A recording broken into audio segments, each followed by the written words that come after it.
O coronavírus mata asfixiado, mas o racismo também.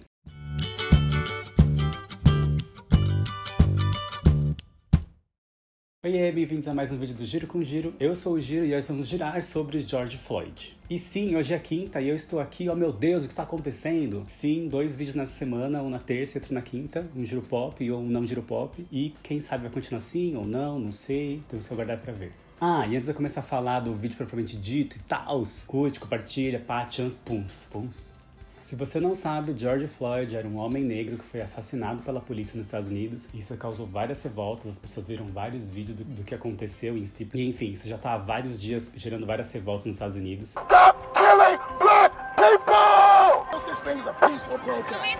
As revoltas também continuaram para os outros países. O Brasil em si também faz muitas comparações até do que está acontecendo lá com o que acontece aqui, né? Porque a gente também assassina pessoas negras no Brasil, olha só. Então, eu vim trazer algumas reflexões aqui sobre, né? Então, deixa eu explicar exatamente o que aconteceu, né? Vou inclusive contar conversões da polícia pra gente entender o quanto isso está sendo distorcido. A primeira coisa que aconteceu, supostamente, é que ele usou uma nota de $20 falsa para comprar coisas no mercadinho lá perto e foi pro carro dele ali, mais ou menos perto, e ficou lá. E aí o atendente vem e fala, olha, sua nota era falsa, eu só percebi agora, então devolve. E aí ele não quis devolver, também supostamente. E aí, nisso, o atendente chama a polícia. E aí a polícia chega um tempo depois, ele ainda tá dentro do carro. Inclusive, diz o repórter da polícia que ele estava bêbado e poderia ser supostamente agressivo. E nas gravações a gente vê que nada disso é comprovado, ele não aparece agressivo em momento nenhum, desde o começo até o final. Mas enfim, os policiais chegam, apontam a arma pra ele também, sem motivo nenhum, tira ele do carro. E também, supostamente, na hora da polícia, ele fala que ele não quer entrar no carro, na viatura, porque ele é claustrofóbico. Também, supostamente, né? E aí, o que acontece é que eles jogam ele no chão, né? E isso dá pra ver de uma câmera,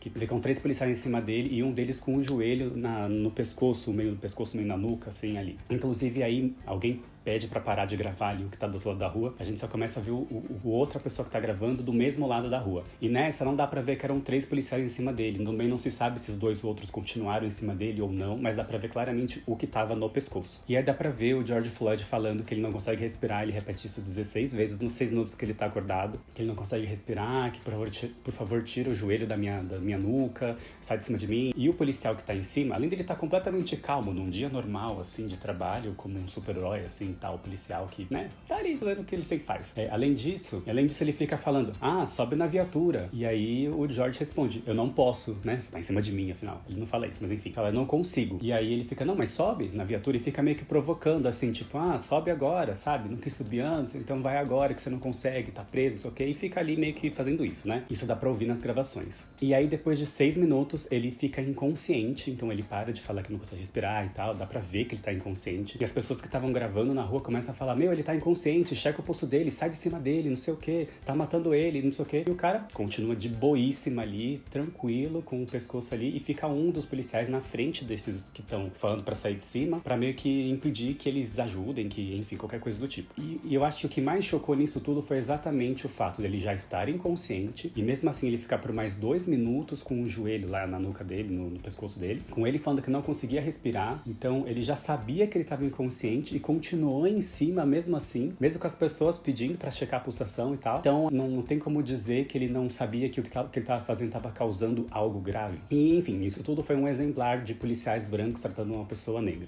Vários protestos começaram a acontecer e com razão, né? E sempre tem 2 narrativas contrárias, né? Uma dos próprios protestos acontecendo, e que são grandes protestos que a polícia não está conseguindo conter, inclusive. E do outro lado, a narrativa do próprio Trump, que fala que quando você tem essas revoltas agressivas, isso é uma desonra à memória de George Floyd, que é um herói nacional, enfim, coloca como herói nacional, mas você tem que falar que você não pode protestar em nome dele, senão desonra. Aquela mesma história de sempre, de quando você tem agressividade, você não tá levando a razão, então você não pode, então acabou o protesto, né? Que é meio que uma forma de calar os protestos, né? Inclusive já tem vários vídeos aí rolando por aí de policiais levando tijolos pra rua e deixar, tipo, montados para as pessoas tacarem nas vidraças. Inclusive tem vídeo dos próprios policiais quebrando vidraça e tudo mais no meio do protesto. Tem um monte de coisa dessas que também é pra, tipo, vamos manchar o nome dessa reivindicação para acabar com a reivindicação. Então é toda uma questão, como sempre, né, de você ter um jogo político em que um fala uma coisa, outro fala outra coisa, para tentar fazer com que as pessoas concordem com um lado ou com o outro, em vez de, vamos fazer alguma coisa, vamos ouvir as reivindicações, né? Porque a revolta, ela pode acabar se você ouve as reivindicações, e a revolta, ela pode acabar se você mancha a imagem da reivindicação. Então, dos dois caminhos, estamos indo pelo segundo. E mesmo se a gente olha para as notícias, né, para as mídias, o que tá mais rolando, fala muito mais sobre quantos negócios pegaram fogo, quantos protestos foram agressivos, e, enfim, mostra muito mais a guerra, o embate, o fogo e tudo mais, do que mostra as reivindicações, mostra se está sendo atendido ou não, porque as pessoas também gostam de fogo, né? As pessoas gostam do pau comer. E isso me lembrou um episódio que eu já presenciei, que eu vou contar rapidinho, mas que foi quando teve protesto na USP, né, contra o Rodas, que era o reitor da época, e um grupo de estudantes invadiu a reitoria e ficou lá, né? E o invadiu a reitoria e ficou lá era um protesto pacífico de ocupação. Eu passei lá na frente algumas vezes, né, e eu vi o quanto tinham pessoas lá na frente, sentadas, fazendo tipo um piquenique, assim, lá na frente, mas isso foi pras mídias, as pessoas falando, e ocupação, e lá, até que chegou um ponto em que foi falado que se eles continuassem ocupando por mais não sei quantas horas lá, a polícia ia entrar, ia tirar eles de lá e tal, não sei o quê. E no dia que seria a invasão da polícia lá dentro, eu passei lá na frente, assim, algumas horas antes só de eles passarem, e continuei a ver a mesma coisa, né? A reitoria tava normal, totalmente normal, como sempre, né? E as pessoas estão na frente, dentro e tal. E aí, algumas horas depois, eu já tava voltando pra casa e tal, eu vi as notícias, e nas notícias tinha vídeo de entrando na reitoria, tá tudo destruído, as coisas pichadas, tudo quebrado. Eu fiquei, gente, quando isso aconteceu, né? Porque eu passei ali na frente agora há pouco, não tinha nada disso. Achei super estranho, mas, né, relevei. E aí, depois de um tempo, eu ouvi o outro lado da história, né? Que são as pessoas que estavam ocupando, porque as pessoas dentro da USP se conversavam, não é mesmo? E aí, eu não estava lá presente pra saber exatamente, com certeza, do que aconteceu, mas eu achei bem estranho, do nada, ter tudo destruído, sendo que não estava até pouco tempo atrás. Enfim, o que eu fiquei sabendo por outras pessoas foi, a polícia chegou lá, os repórteres chegaram lá e tal, e a polícia fez meio que um bloqueio, né? Cercou toda a área, não deixou mídia nenhuma entrar, não deixou jornalista nenhum entrar e tudo mais. E aí eles arrombaram a porta, entraram lá dentro, ficaram uns minutos, saíram, fecharam a porta de novo, aí desfizeram o bloqueio pra todo mundo poder filmar e entraram de novo, como se tivesse entrado da primeira vez. Ou seja, o que aconteceu nessa versão foi, a polícia entrou, quebrou tudo, fez um monte de algazarra lá, saiu e entrou de novo como se quem tivesse feito isso foi o protesto pacífico. E aí todo mundo caiu em cima dos estudantes, não, porque isso não se faz, porque isso tá errado, porque não pode protestar assim. E aí todos os motivos do protesto, que eram motivos reais, que eram necessários ser atendidos, caíram por água abaixo. Por quê? Porque, não, eles são agressivos, então não vamos ouvi-los. Então é toda uma forma de você descredibilizar o que tá sendo pedido. E o que tá sendo pedido é muito justo. Enfim, e aí eu lembrei muito disso, e pra mim é basicamente a mesma coisa, tentar descredibilizar todos os pedidos que são pedidos completamente justos e razoáveis, porque, não, tá fazendo baderna, né? E a baderna nem sempre é deles. Inclusive, tem muita gente que tá saqueando loja, aproveitando a confusão, e não as próprias pessoas que estão fazendo protestos que estão saqueando as lojas. Então tem tudo isso acontecendo. Então é mais uma guerra de tipo, vamos colocar uma historinha, vamos colocar outra historinha para as pessoas apoiarem, e aí a gente não precisa fazer nada. Eu não falei até agora de racismo, não porque não é parte do processo e nem porque não está acontecendo, mas porque a questão política e esse movimento que é sempre desvalorização para não atender as coisas é tão forte que ele precisa ser, de certa forma, olhado e atacado. Tem uma questão também que as pessoas pedem justiça. E nesse pedir justiça, pedem a prisão dos policiais, não só esse que já foi preso, como os outros 3 que participaram, ou tem gente que pede morte deles, enfim, pede um monte de coisa. E esse negócio da justiça é quase como um vamos fazer coisas ruins para aquelas pessoas que fizeram coisas ruins para servir de exemplo, e as outras pessoas vão olhar o que aconteceu de ruim com essas pessoas ruins, vão ficar com medo e não vão fazer. E pra mim isso não faz tanto sentido assim. O que eu quero, né, além de justiça, é mudança. E será que pra gente mudar, a gente precisa só prender esses policiais? Essa é a reivindicação? Ou será que pra gente mudar, a gente precisa olhar pra como os policiais são treinados, olhar pra essa retórica de agressividade, pra gente olhar sempre essa dualidade entre bem e mal. Então o bem, ele pode fazer o que quiser com o mal, porque é o mal, né? Então é sempre essa dualidade, né? Até nos desenhos a gente vê que é muito raro o bem não matar o mal. Quando o bem mata o mal é bom, quando o bem agride o mal é bom também. Então a gente tem que destruir o mal. Então existe isso. Uma das primeiras vezes que eu vi o bem não destruindo o mal foi em Avatar, a Lenda de Aang, que eu cito pouco nesse canal aqui, né? Mas que todo mundo dizia pro Avatar destruir o Senhor do Fogo e matar ele e tudo mais. E ele tava quase assim, bandeira branca de, eu vou desistir de não matar a pessoa e vou matar porque todo mundo fala isso. Até que ele descobriu que ele não precisava matar, e aí ele não mata, e aí ele só tira a dobra dele, ele não pode mais colocar fogo em nada, e aí acabou a história, né? Mas essa coisa da dualidade entre bem e mal, e que o bem destruir o mal é bom, é um aspecto cultural que alimenta esse tipo de violência. Então também tem a ver com a gente enxergar a resolução através da agressão, né? Tem a ver com a gente enxergar a resolução pelo medo. Será que a gente não deveria estar vendo também como a gente treina os policiais, né? Tipo, vamos treinar os policiais ou preparar os policiais de forma diferente? Será que quem conta a versão dos fatos tem que ser os próprios policiais que fizeram os fatos, né? Porque concentra muita coisa. A gente vê narrativas que não são realidade, porque quem contou as narrativas foi o policial que fez a agressão. Então, será que também isso não precisava mudar? Agora, falando um pouco de como a gente faz a reivindicação, né? No final das contas, tá, existe agressividade que é montada, existe agressividade que é oportunismo de pessoas que querem saquear, mas pensando na reivindicação em si, como é que você faz uma reivindicação boa, né? Será que a melhor forma é sair na rua, fazer baderna? Será que a melhor forma é realmente causar o caos, colocar fogo em tudo pra mostrar que tá indignado? Será que a melhor forma é só falar no Twitter, entendeu? Qual será que é a melhor forma da gente reivindicar algo? E quando a gente olha pra isso, tem muito do aspecto cultural em si. Quando a gente olha, por exemplo, pro Japão, muitas das greves, reivindicações, protestos que eles fazem é ir pro trabalho normal, viver a vida normalmente, só que com uma faixa branca na cabeça. E isso já mostra tal indignação com o que tá acontecendo que as pessoas falam, meu Deus, quanta gente com faixa branca na cabeça, precisamos fazer algo, né? Porque é um povo que se acostumou a ser tão pacífico e quando você coloca uma faixa branca na cabeça é porque você tá muito indignado. Então as pessoas veem essa indignação e falam, nossa, meu Deus, precisamos fazer algo. Então talvez não tenha tanto a ver com mostrar insatisfação através de quebrar tudo. Talvez tenha a ver com a forma como a gente enxerga a insatisfação, enxerga o que tá acontecendo. E não estou falando que se os americanos colocassem todos uma faixa branca na cabeça e fossem pra rua só passear, ia ter mudança, né? Porque são diferentes sociedades, são diferentes culturas. Mas a questão que eu tô querendo trazer é que não é o que você faz exatamente, mas é o que você considera que fazer resulta em algo. Então, por exemplo, no Japão, consideram que fazer isso resulta em alguma coisa. Então é isso que eles fazem. Na sociedade americana, por exemplo, você tem a crença que quando você destrói, causa e fogo e tudo mais, você mostra e reivindica. Então é isso que eles fazem. Então tem toda uma questão também de pra onde a gente tá olhando, de como a gente enxerga que acontecem as coisas. E outra, quando você consegue algo gritando, você tem que gritar cada vez mais alto pra ser ouvido, senão as pessoas ignoram. Tipo que nem aquela historinha do lobo, que ele vai e aí ele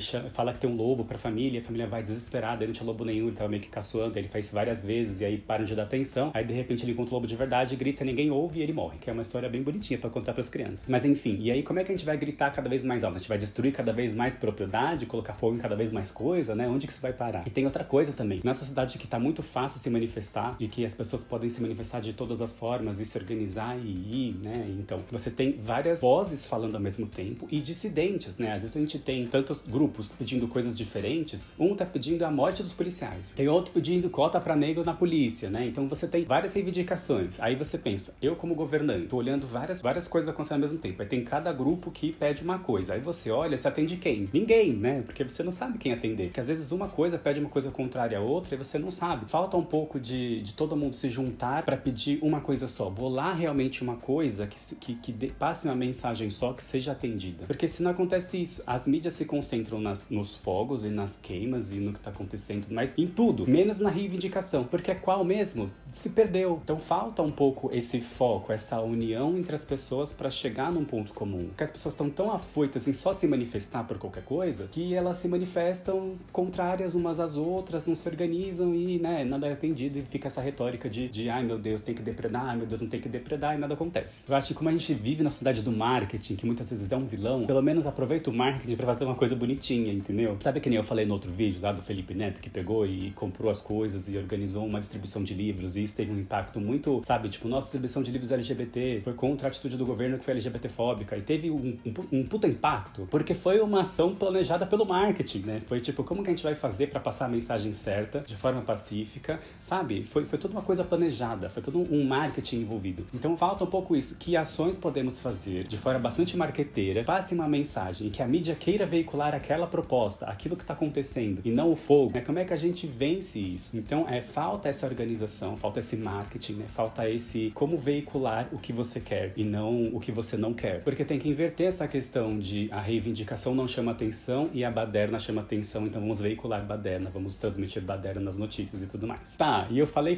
de 1 bilhão de coisas aqui, não falei de racismo ainda, né? E talvez você estivesse esperando exatamente esse ponto da questão. Inclusive, é a hora também de trazer o Brasil pra história, né? Porque quando a gente vê uma coisa dessas acontecendo, e foi inevitável que os brasileiros fizessem isso, rolou uma comparação do George Floyd, né? E o que acontece no Brasil, né? De crianças negras morrerem pelos policiais por bala perdida, ou porque atirou num fuzil dentro de um caminhão por motivo nenhum, mas que acontece. E eu fui pesquisar uns números e eu descobri que são quase 6 vezes mais mortes causadas por policiais no Brasil do que nos Estados Estados Unidos. Isso que os Estados Unidos tem mais gente. Se a gente vê proporcionalmente a população, tem quase 10 vezes mais mortes no Brasil do que nos Estados Unidos, né? Então a polícia mata muito mais aqui no Brasil, né? Então a gente tem que sim olhar para a situação do Brasil, olhar para o que está acontecendo lá e do tamanho que virou isso e o tamanho que não virou isso no Brasil matando criança, que é o caso do João Pedro recente e é o caso da Agatha Félix, que já não é tão recente assim, mas que foram dois dos grandes casos que foram veiculados, mas que não tiveram o mesmo impacto e a mesma revolta por parte da população como teve o do George Floyd. E eu não tô querendo dizer que um é pior e o outro é melhor, porque é muito difícil você comparar, né? Eu acho que nem vale a comparação, mas claro que isso vem à cabeça quando a gente pensa nisso, né? E isso, de certa forma, é porque a gente já meio que se acostumou no Brasil a ter esse tipo de morte de pessoas negras, porque acontece, porque é normal, porque é bala perdida, né? Não dá pra controlar. Então a gente colocou isso como normal, isso não deve ser normal. A gente tem que ter a revolta e a gente tem que ter a reivindicação tanto quanto tem nos Estados Unidos. A gente precisa desconstruir essa questão de que a violência é o sucesso, na luta contra as drogas acontecem mortes e tá tudo bem, que bandido bom é bandido morto. E nessa retórica de combate às drogas, porque, não, temos que combater as drogas e nisso alguns sacrifícios vão acontecer, tipo vidas de pessoas inocentes, né? A gente não vê a polícia entrando num hotel no Leblon combatendo drogas de uma pessoa específica, porque lá tem gente rica, lá tem gente poderosa, né? Então lá você se matar alguém vai dar um puta caos, né? Porque vai matar a pessoa branca, vai matar a pessoa rica, né? Não vai acontecer. Porque rola essa questão do poder. Às vezes o policial ele mata porque ele se sente mais poderoso, né? Ele se sente sob o controle da situação do que uma pessoa que é pobre e negra, né? Mas em relação de poder na cabeça dele não existe quando é uma pessoa rica, né? A pessoa rica tem mais poder que ele. Então tem um pouco isso, essa questão. E tem a questão do racismo também. São muitas coisas envolvendo aquilo, né? Mas isso não acontece. O policial também não vai invadir uma rave, que acontece em muitas drogas, por sinal, né? E vai entrar tirando, combatendo as drogas e tudo mais. Por quê? Porque na rave vão ter muitas pessoas brancas, ricas, com poder. E que se matar vai dar um puta caos. Não vai ser uma normalização que nem você matar um inocente na favela negro porque ele era bandido, né? E isso também tem a ver com a gente enxergar, a gente não, né? Com existir esse pensamento de que a cara do mal é o negro, né? Então o mal tem cara, né? É meio que isso, o mal tem cara e é o negro no Brasil. Por exemplo, se a gente olhar para países orientais, a gente tem que a cara do mal é o paquistanês. E nos Estados Unidos, às vezes a cara do mal, além do negro, é o muçulmano. Então cada país tem a cara do mal em que a gente coloca essa questão de quem que faz o mal nessa sociedade e coloca ali. Então quando você vê um negro, você atravessa a rua porque você tem medo de ser roubado. E tem tudo isso daí. Então quando você vê um negro morto porque ele tava ali no meio das drogas, então, né, ele é a cara do mal, então a gente tinha que combater ele mesmo. Então tem todo esse racismo estruturado na sociedade, que faz com que a gente vá normalizando esse tipo de coisa. Então a gente precisa combater isso. E como é que a gente combate esse racismo estrutural, né, esse racismo velado? Primeiro, se dando conta de que é isso, de que a gente está normalizando coisas e que tem situações injustas acontecendo entre pessoas brancas e negras, a gente se posicionando contra e achando sim um absurdo que uma criança negra morre por acaso assim na favela e combatendo as estatísticas, porque a gente tem uma estatística maior de negros presos, de negros no crime, de negros na população pobre. Se você olhar para as estatísticas, isso está acontecendo por causa do racismo e por causa de toda a história que envolveu os negros como escravos e saindo da escravidão e tentando alcançar a liberdade, a ascensão social e tudo mais, uma sociedade que enxerga eles sempre como escravos, né? Isso vem mudando aos poucos, mas, né, a gente tem que sair disso cada vez mais, né? E aí entra até numa questão que é essa questão de,